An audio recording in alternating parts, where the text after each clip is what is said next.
पाकिस्तान नहीं माना तो फिर मारेंगे, ये कहना है डीजीएमओ का।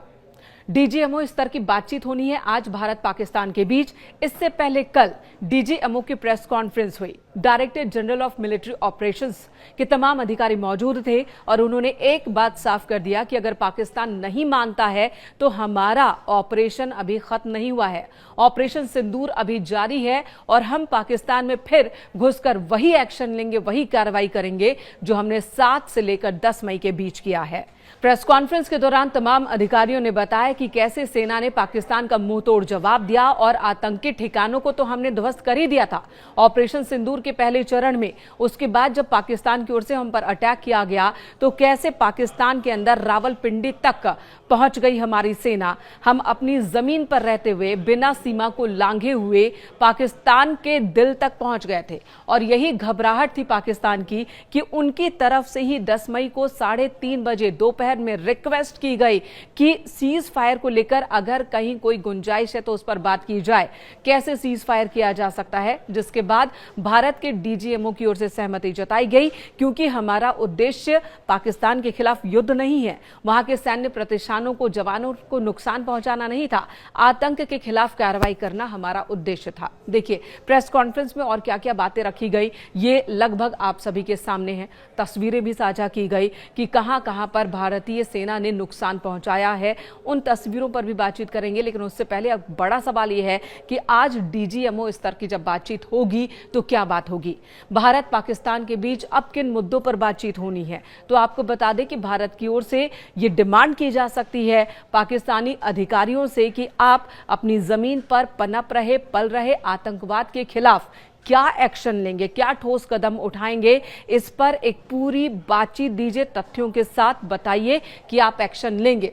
अगर आप आतंकवाद के खिलाफ कार्रवाई करते हैं तो फिर भारतीय सेना इन मुद्दों पर आपके साथ सहमत है। लेकिन अगर आपके पास कोई ठोस रणनीति नहीं है, आप आतंकवाद के खात्मे की दिशा में कोई काम नहीं कर रहे हैं बल्कि आतंकवाद को बढ़ावा देते रहेंगे, आतंकवादियों को लेकर अगर आपकी हमदर्दी फिर दिखती है तो फिर भारत अपने हिसाब से कार्रवाई के लिए तैयार रहेगा और उसे पूरी आजादी रहेगी, स्वतंत्र रहेगा।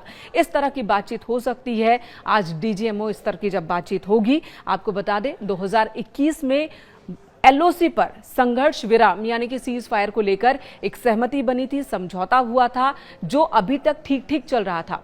2021 से पहले आपको याद होगा कि रह रहकर पाकिस्तान सीज फायर का उल्लंघन करता रहा था, लेकिन 2021 में कठोर समझौता हुआ था भारत और पाकिस्तान के बीच में, जिसे मानने को अब तक पाकिस्तान मजबूर था। लेकिन जब ऑपरेशन सिंदूर चला और उससे पहले पहलगाम आतंकी हमला, उसके बाद से ही पाकिस्तान ने सीज फायर का उल्लंघन शुरू कर दिया था। इसे लेकर के भी बातचीत होगी डीजीएमओ स्तर की जब आज मीटिंग होगी। इससे पहले कल जब प्रेस कॉन्फ्रेंस हुई थी तो किस तरह से पाकिस्तान के तमाम दावों की पोल खोल दी भारतीय सेना ने, वो हम सब ने देखा। पाकिस्तान की ओर से एक दावा किया गया कि उन्होंने हमारे राफेल विमान को नुकसान पहुंचाया है, ध्वस्त कर दिया। इसका जवाब दिया गया हमारे डीजीएमओ की ओर से और बताया गया कि देखिए युद्ध जैसी स्थिति है, युद्ध में नुकसान तो होते ही हैं लेकिन हमारे सभी सैनिक वापस लौट आए, किसी को कोई नुकसान नहीं हुआ। तो संकेत है कि हमें इस तरह का कोई नुकसान नहीं हुआ है, बड़ा नुकसान नहीं हुआ है। हालांकि इस वक्त हमारे हथियार, हमारे लड़ाकू विमान, उनकी स्थिति क्या है, परिस्थिति क्या है, इस बारे में डिटेल जानकारी प्रेस कॉन्फ्रेंस में नहीं दी गई क्योंकि यह बहुत ही संवेदनशील मसला होता है और इस तरह की जानकारी युद्ध में जब भी कोई सेना होती है तो वो नहीं देती है, साझा नहीं करती है आम लोगों से, क्योंकि इसका फायदा हमारे दुश्मन देश उठा सकते हैं। लेकिन देखिए युद्ध तो नहीं था लेकिन युद्ध जैसी ही स्थिति थी, ये डीजीएमओ का भी कहना है। फिलहाल संघर्ष विराम है लेकिन साइकोलॉजिकल वार अब भी जारी है। पाकिस्तान की ओर से बड़े बड़े दावे किए जा रहे हैं। ये कहा जा रहा है कि भैया हमने ये युद्ध जीत लिया, भारत तो हार गया। इसका जवाब भी भारतीय सेना की ओर से दिया गया। उनकी ओर से तस्वीरें साझा की गई और दिखाया गया कि कैसे भारत ने पाकिस्तान में एयरबेस को नुकसान पहुंचाया है। उनके जो 3 महत्वपूर्ण एयरबेस हैं उन्हें किस तरह से ध्वस्त कर दिया गया, उनकी तस्वीरों को हमारी सेना ने साझा किया।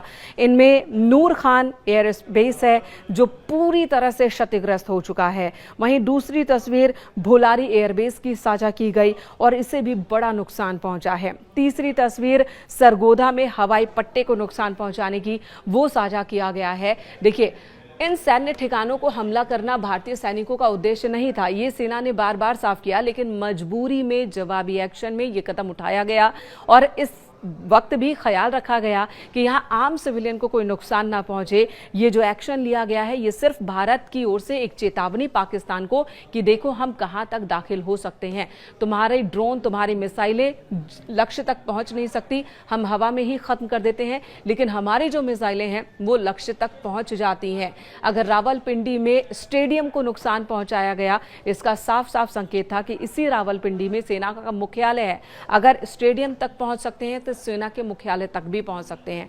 तो ऐसे में एक कठोर चेतावनी दे दी गई है और भारत की ओर से जो कठोर चेतावनी दी गई, एक के बाद एक जो ये कदम उठाए गए, फिर नौसेना ने भी अपनी तैयारी कर ली थी। ये खबर जैसे ही पहुंची कराची तक, पाकिस्तान तक, वहां खलबली मच गई और फिर त्राहिमाम त्राहिमाम ये आवाज़ पाकिस्तान में गूंजने लगी। उनके अधिकारियों ने हमसे रिक्वेस्ट की, हमारे अधिकारियों से कि फिलहाल सीज फायर कर लिया जाए, जो हमारी सहमति जताई गई अधिकारियों की ओर से।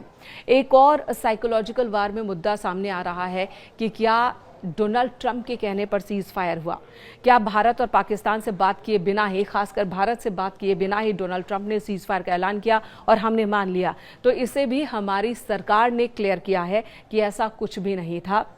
बात दोनों ही देशों के सैन्य अधिकारियों के बीच हुई थी। दोपहर 3:30 बजे 5 बजे से सीज फायर को लेकर फैसला लिया गया और ये बातचीत डीजीएमओ के स्तर पर ही हुई थी, न किसी पॉलिटिकल पर्सन के स्तर पर हुई थी। ये बात साफ कर दी गई है और वहीं पर सेना ने ही सीज फायर का फैसला लिया, जिसका समर्थन सरकार ने किया है। अब आज जब डीजीएमओ स्तर की बातचीत होगी तो तस्वीरें साफ हो जाएगी कि एलओसी पर सीज फायर लागू रहेगा या फिर वहां तनाव एक बार फिर से बढ़ेगा। उसके आगे की रणनीति क्या होगी भारतीय सेना की, आज के बैठक के बाद बहुत चीजें साफ होंगी और इंतजार होगा कि इस मीटिंग के बाद भी एक प्रेस कॉन्फ्रेंस सेना की ओर से की जाए और तस्वीरों को साफ किया जाए भारतीय जनता के सामने भी।